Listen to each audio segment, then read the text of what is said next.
জ্যান্ত ল্যাঠা মাছের ঝোল কার না ভালো লাগে বলুন তো?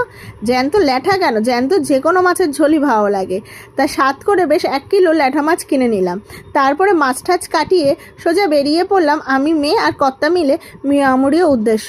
হ্যাঁ, সকাল সকাল ভাববে না যে কেক ঠেক বা পেস্ট্রি খেতে গেছি, এত আমার টাকা পয়সা নেই।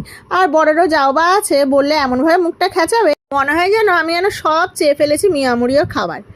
আজকে গিয়েছিলাম মেয়েকে নিয়ে মেয়ের বান্ধবীর বাড়িতে দেখা করতে। তার জন্য সকাল সকাল আগে মেয়ের বান্ধবীর জন্য কিছু পেস্ট্রি আর কিছু স্ন্যাক্স কিনে নিলাম। আর একদিকে দেখুন, বেরোনো কথা ছিল দুপুরবেলা, আর সেখানে কটার সময় বেরোচ্ছি জানেন? বিকেল 5টা বাজে তখন বেরোচ্ছি। খেয়ে দিয়ে যখন বেরোচ্ছি, অলমোস্ট আমার মেয়ে গাড়িতে উঠে লম্ফঝম্প দিয়ে তারপর একটা ঘুম লাগিয়ে নিয়েছে।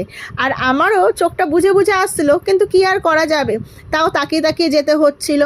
মেয়ের বান্ধবীর সাথে দেখা করার কথা ছিল সেই পুজোর সময়, আর মন মানছে না দুই বান্ধবী। তাই জন্য ঠিক করলাম না, এবার দুই বান্ধবীকে একটুখানি দেখা করিয়েই ছাড়ি। তাই সোজা চলে গেছিলাম আমরা সোনারপুরে। আর এই যে সোনারপুরে দুষ্টু মিষ্টি বান্ধবী, সে তাই রেডি তার বন্ধুকে ওয়েলকাম জানাতে।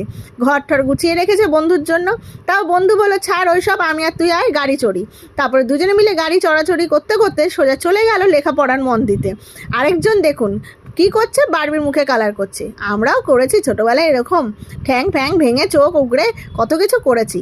আর এখানে তাও তো এরা দুজনে মিলে একটু কালার করছে বারবির মুখটা, সেটা মানাই যায়। তারপরে আমার বান্ধবী আবার এদিকে বললো, অনেক তো ফোনে কথা হলো, এবার চলো দুজনে মিলে একটু বসে সামনাসামনি কফি খেতে খেতে গল্প করা হোক।